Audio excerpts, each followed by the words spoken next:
Yes, Jumani, also known as Juby and Watchner, is always Arsenal. It's been a while since we saw our team played, and we came out with a victory today.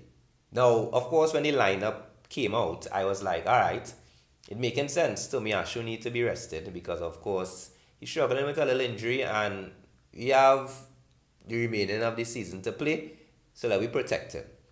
So Cedric came in, and of course, we started with Ben White and Gabriel in the hole, Cedric on the right, Tierney on the left, and two central defensive midfielders. Ava Bredgen, Nicholas. He will advocate for the two the two defensive midfielders. Big up Nicholas, same timing. But we started with Xhaka, who is very questionable. But he and Partey protected the defense today, I must say. Of course, with Odegaard pulling his strings, Saka on one side, Martinelli on the other side, and Lacazette on top. Now, we started the game, I would say the game started like a football game because we all know Wolves is a difficult team to play, especially when they're in the groove, and especially when they're playing at home. And the game was kind of like a real sweat. Back and forth, back and forth. Wolves had possession, then we had possession. So the game, the first 20 minutes or so, started like that. But then we were starting to string some passes, and we all know, if you're a true Arsenal fan, we all know that we have a set piece coach, and most times our set pieces, defensively or offensively, does work in our favor. This season in particular, which is not an Arsenal thing in the past decade, but this season in particular, set pieces is has been working for us, and today it worked.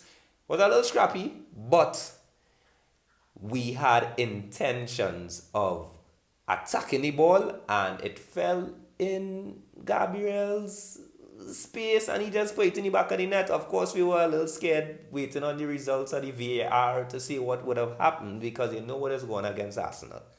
But nevertheless, we got the goal, and more than getting the goal, we were able to secure the bag, secure the 3 points today.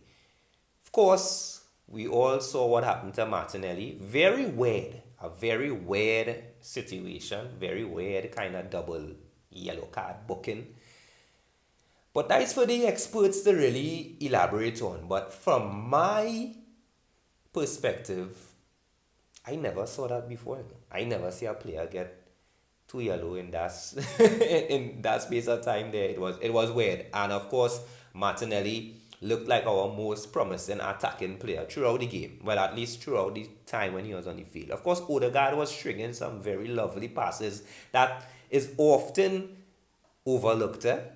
But Martinelli getting sent off is never a good sign because he definitely is a spark.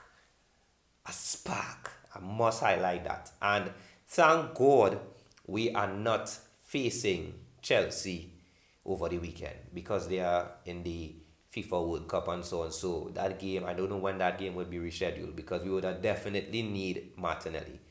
We still need Martinelli in all our games, but thank God it's not against Chelsea. Going back into the game now, we defended very well. Arteta, of course, took off Saka, brought on Holding, who literally cleared anything that came in the air. Because you know, Wolves automatically would have been distributing balls, aiming for Jimenez. And of course, Podence is tricky, so he would have gotten spaces and tried to find a pass, but Holding came on and he really utilized that head. Well, more so, Gabriel. Gabriel is my man of the match. He was a warrior today. I don't know if it's because he have now realized how important of a player he is for us, especially playing in front of Ramsdale and that partnership he formed with Ben White, who also played good as well today. But Gabriel, man, he man up today and he defended with passion, and he was even rewarded with a goal, as I mentioned before. And that just Gabriel's passion trickled throughout the team. and everyone were able to pull their weight. You see players running back and defending, and of course, Wolves got some close chances, but we take out that 3 points because we need threes. We need threes for the remaining part of the season to fight for that top four. We're fighting for it. Let me hear you now. Of course, nobody expected us to even be in this position prior to the season, and also after those first 3 games, we were written off. I probably was the only person and a few others who back we side because you know me, I regardless, I back in my side. I know the reality, I back in my side. I have been saying for years around this time when teams just drop points, and it has been weird because normally Arsenal wouldn't capitalize on the teams around them on the table dropping points. We normally wouldn't capitalize on Tottenham dropping points and Man U dropping points and that kind of stuff in the situation that we're in now. We now are capitalizing, and I feel we could. Of course, we didn't win a game in a while, so I'm thankful for winning today. But I feel we just need to really capitalize on all them lapses and win our battles. We face Brentford next. Let we beat them. They played against us in the first game of the season on a Friday. I remember that game, and we get 2-0.